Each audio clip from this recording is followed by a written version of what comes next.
Hello and welcome to episode 628 of the Daily Sales Message podcast, where every single day I share a piece of simple and actionable advice that's designed to help you feel more confident and sell more stuff too. In today's episode, I think for the first time in the history of the podcast, but tell me if I'm wrong, and there's a few people that have incredibly gone back to episode 1 and listened to everything, and they're trying to keep up to date with me. Listen to hundreds of episodes, you crazy people. But I don't think before I've shared somebody else's piece of sales advice.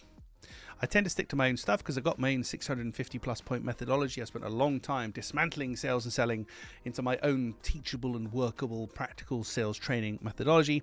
But today we're talking about Jordan Belfort, also known as the Wolf of Wall Street. He teaches people how to sell now. He's got all the funny business in his life behind him. He has something called the straight line system, and he talks about tonality and all this kind of stuff. He's a divisive character. Some people like him. Some people do not like him. But there is something that he says, and it's freely available on the internet, a 3-word phrase that works really well. So I want to share that with you today with, again, full credit to Jordan Belfort because he's a clever little sausage. This is the 3-word phrase. Use this next time you present something to your buyer. You ask them this question. So we're going to do this and do that and do that, and that should get you that. Sound fair enough? Sound fair enough. That's the 3-word phrase.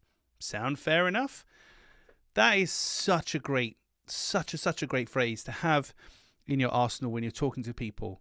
Sound fair enough? Because it's dismissive.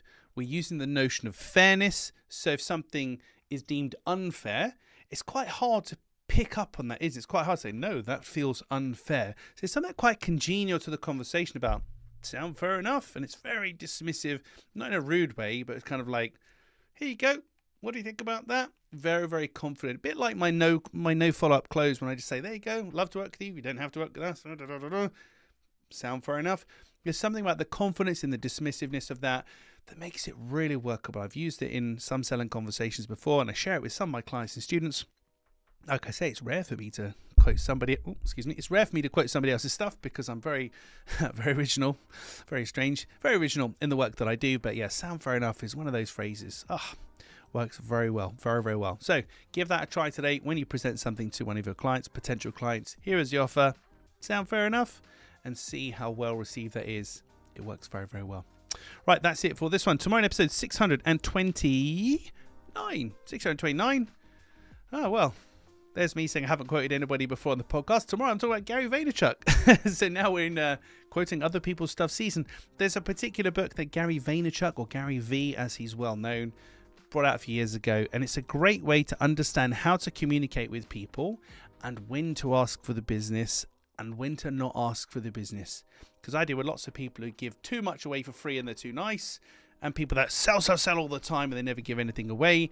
And there is a 4-word phrase that he uses as his kind of mental model for knowing when to do that. And we'll explore that in tomorrow's episode. That's it for this one. Thank you for listening or watching. Always appreciated. I'll catch you tomorrow.